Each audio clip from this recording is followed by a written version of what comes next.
Have you ever wondered how much money you can accumulate in your entire lifetime? Not just the number in your bank account, but the real value you create and keep. We are often taught that if we work hard, save money, one day we'll be secure. But in reality, some people work their entire lives and still struggle with debt, still count every penny just to get through the month. The problem isn't whether you work hard enough. The problem is whether you truly understand the nature of money. Money is not just printed paper or numbers flashing on your phone screen. It's a flow, constantly moving, always seeking a place to grow. And here's a truth that might surprise you. Money has never truly belonged to you. Legally, it belongs to the country. You're simply holding the right to use it temporarily. So, if money doesn't belong to you, how can you take control of it? The answer lies in a mindset most of us were never taught in school: the smart right to use money. The wealthy don't focus on locking as much money as possible in a safe. They focus on turning money into assets, things that can generate new cash flow. They understand that if money sits still, it loses value due to inflation. But if you know how to move it, money will give birth to more money, like a seed growing into an entire garden. In this video series, I'll walk you through a journey from understanding the nature of money, how the wealthy manage cash flow, to the strategies, tools, and mindsets that help you not only earn more, but also keep it and multiply it. But before we begin, I want you to ask yourself, if tomorrow you lost everything, your job, your assets, your bank balance, would you know how to start over and rebuild from zero? If your answer is, not sure, then this is a conversation you won't want to miss. When we talk about money, most people think of the number in their bank account or the bills in their hands. But the truth is, that's just the surface. The nature of money is not about how much you own, but about how it moves. The wealthy understand this very well. They don't let money sleep in safes or savings accounts, because they know that if money doesn't circulate, it will lose value over time, a phenomenon called inflation. Think of it this way: you have $100 in your account, and you leave it there for 10 years. Sounds safe, right? But if inflation averages 3% a year, after 10 years your purchasing power is only about $74. That means you've lost $26 without even noticing.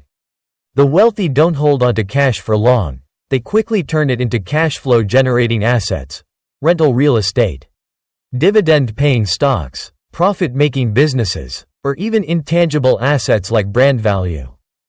They understand the difference between cash and cash flow. Cash is static, it just sits there. Cash flow is dynamic, constantly moving in and out. The wealthy care more about the speed and direction of their cash flow than the number they currently hold. I remember a story from a friend who works in banking. He said, "Money in the bank is never truly ours. It passes through our hands.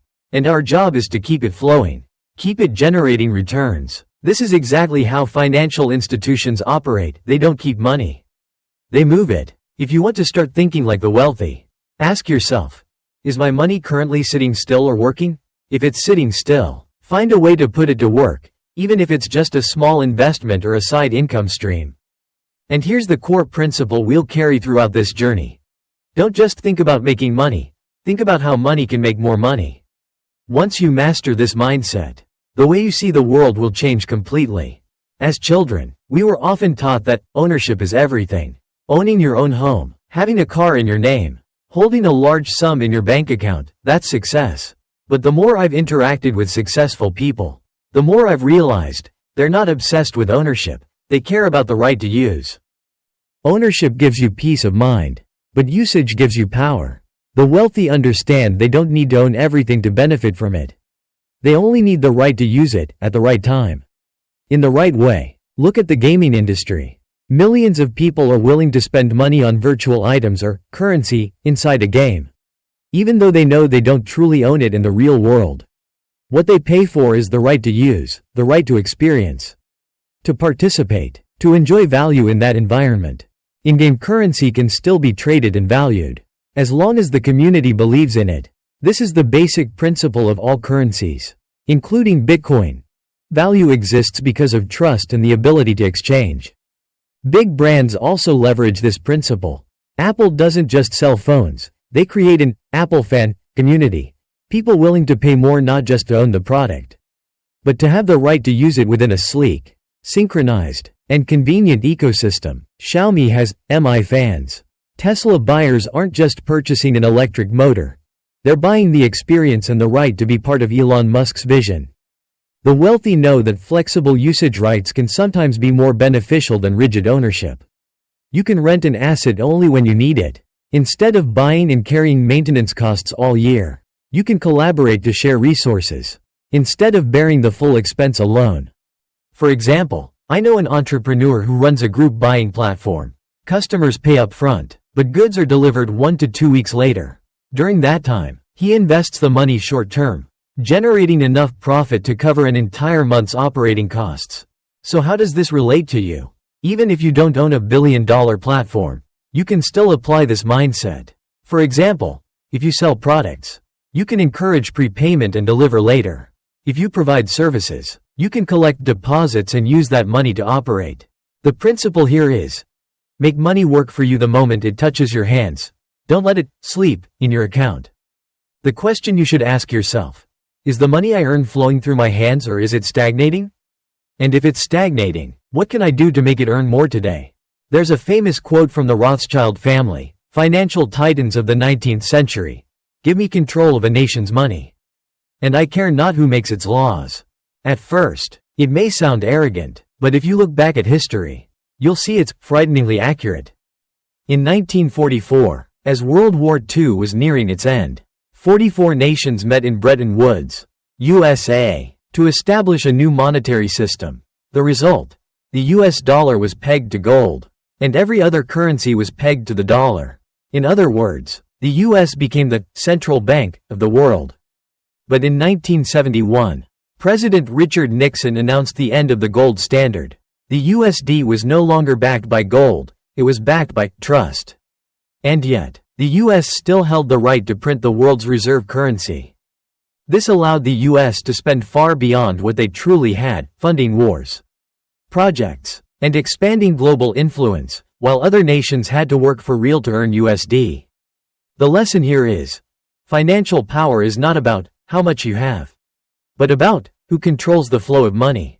The wealthy apply this principle on a personal scale. They don't necessarily own everything, but they always control how money flows in, flows out, and cycles back. If a nation is powerful because it holds the world's reserve currency, then an individual is powerful when they hold their own reserve cash flow. So ask yourself, in your own life, who's truly controlling your cash flow? You or someone else? The bank or you? Your customers or your suppliers? And if the answer isn't me, then it's time to learn how to take that control back. If the history of money shows that power belongs to those who control cash flow, then the future is revealing an intriguing truth. Cash flow will no longer be limited to the physical world. We are stepping into an era where virtual assets, cryptocurrencies, NFTs, real estate in the metaverse, can be bought and sold for millions, even billions of dollars. Bitcoin is a prime example. It doesn't exist physically. It's not issued by any government. Yet it holds value because the community believes in it and is willing to trade it. NFTs, unique digital files, have surprised many by showing that virtual art, video clips, or even a single tweet can sell for millions. This proves value doesn't have to be tangible. It only needs someone willing to pay to own or use it. In the metaverse, you can buy virtual land, build virtual houses, open virtual stores, and earn real money. Some people have sold land in the virtual world to buy real estate in the physical world. The interesting thing is, the principles of cash flow in the virtual economy are identical to the real world. Trust plus exchangeability equals value. And just like in real life, whoever controls the infrastructure, trading platforms, payment systems, user communities, will control the cash flow. Mark Zuckerberg with Meta, Elon Musk with X, Twitter, or gaming giants like Epic Games, they're not just selling products. They're selling the space where cash flow operates. This opens up unprecedented opportunities for individuals.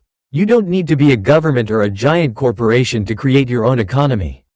All you need is a community that trusts you. Whether it's a few hundred people in a Facebook group or tens of thousands of subscribers to your YouTube channel, you can generate cash flow. So the question is no longer, where is the money? But what space am I creating for money to flow through? In the future, the winners will be those who not only know how to make money, but also build the worlds where money wants to flow. In the past, starting a business usually meant you needed a lot of capital.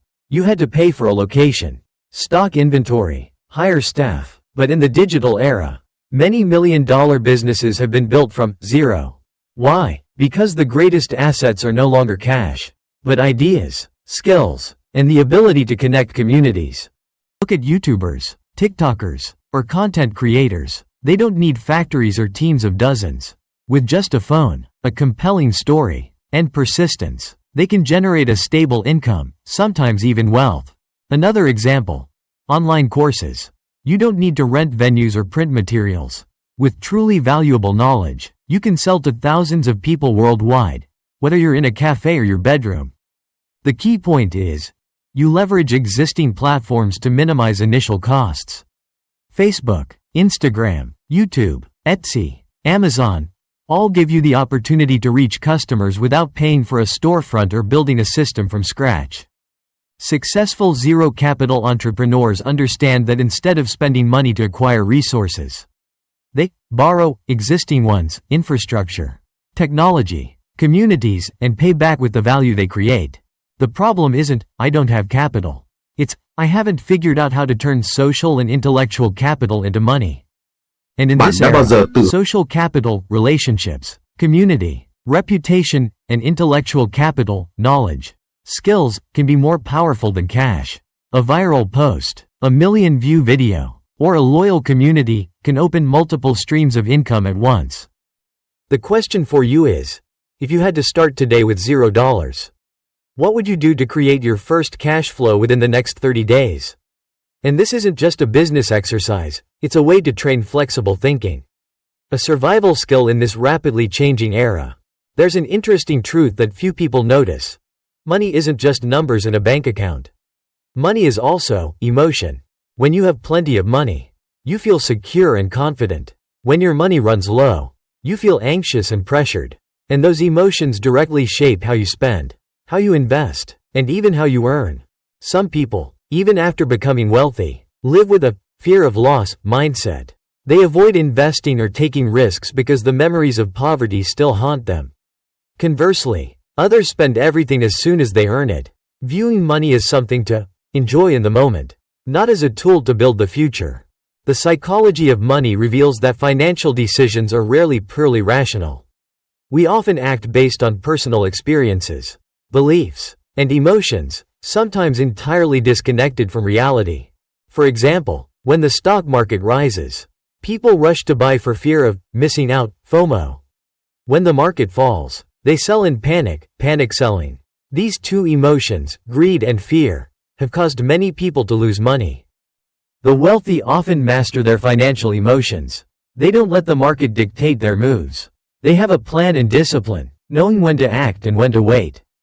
And here's the lesson for all of us. Managing money begins with managing emotions.